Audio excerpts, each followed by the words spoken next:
Nous allons parler cystite du chat aujourd'hui, la définition, les causes, les symptômes, les traitements et la prévention. C'est tout de suite.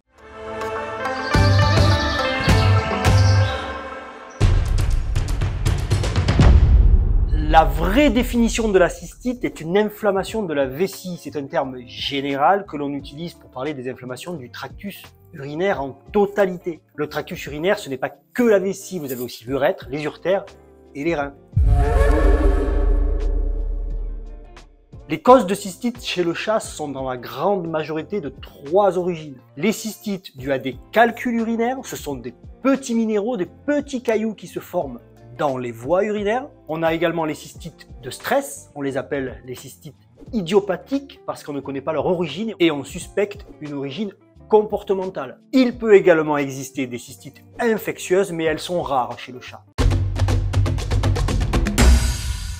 Les symptômes de cystite chez le chat sont une dysurie, c'est-à-dire des difficultés à faire pipi. Souvent, les chats restent un long moment en position sur la litière et s'y reprennent à plusieurs fois. Ils peuvent même uriner à des endroits inadaptés, de toutes petites quantités, douloureuses. Quelquefois, des traces de sang dans ses urines peuvent apparaître. Le signe le plus fréquent est un chat qui retourne sans cesse à la litière. Le stade ultime, le stade le plus grave, c'est le syndrome urologique félin. Le chat reste en position dans la litière sans faire une seule goutte de pipi. Vous avez à l'intérieur de son ventre une vessie de la taille d'une balle de tennis extrêmement dure que le chat n'arrive plus à vider. Selon mon expérience, ça n'arrive que chez les mâles car ils ont une particularité anatomique à l'extrémité du pénis. On a un tout petit rétrécissement où viennent s'accumuler les calculs. C'est une urgence vitale, il faut rapidement amener votre chat chez le vétérinaire qui va l'endormir, le sonder pour vider la vessie. Donc une des précautions fondamentales lorsque vous avez un chat qui a un problème, un comportement urinaire à problème, c'est de vérifier systématiquement que vous avez de l'urine dans la litière, qu'il vide sa vessie.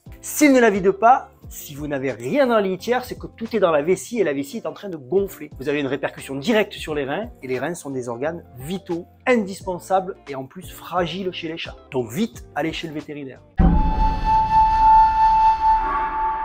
Le diagnostic se fait par l'observation de tous ces symptômes. Un chat qui sans cesse retourne à la litière, un chat qui fait du sang dans ses urines, un chat qui fait des petites quantités à gauche, à droite dans votre maison est suspect de cystite. On peut faire également des examens complémentaires pour faire la distinction entre des cystites dues à des calculs et des cystites de stress ou des cystites infectieuses. Pour mettre en évidence les calculs, il est possible de faire des radiographies, de faire des échographies pour observer ces petits minéraux. Concernant les infections, on peut prélever les urines et les envoyer au laboratoire pour détecter la présence d'un microbe. Le traitement des cystites est basé sur l'utilisation d'anti-inflammatoires non stéroïdiens pour supprimer la douleur lors de la miction, si bien sûr les reins peuvent les supporter. Et on utilise des spasmolytiques, un peu comme le spasfon chez l'homme, pour justement éliminer les spasmes urinaires. On peut également utiliser des antibiotiques si on est face à une cystite infectieuse. Lorsqu'on a une cystite qui s'aggrave en syndrome urologique félin, c'est-à-dire où la vessie ne se vide plus, le traitement est urgent, il doit se faire en clinique vétérinaire obligatoirement. Concernant les cystites dues au stress, on peut utiliser des tranquillisants, des calmants et même des aliments pour diminuer ce stress. Et bien sûr, il faut essayer de supprimer l'origine du stress.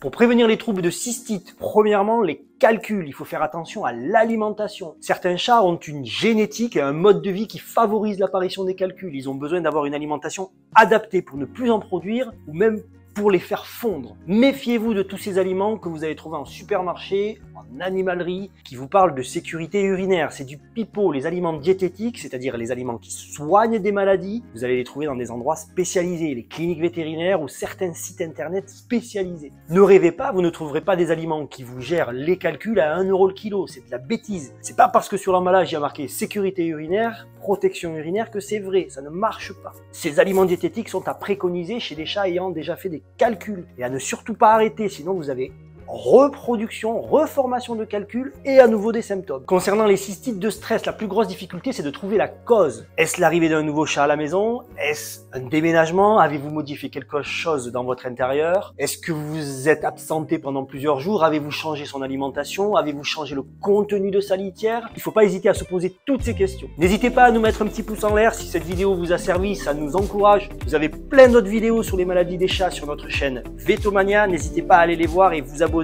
ça fait toujours plaisir.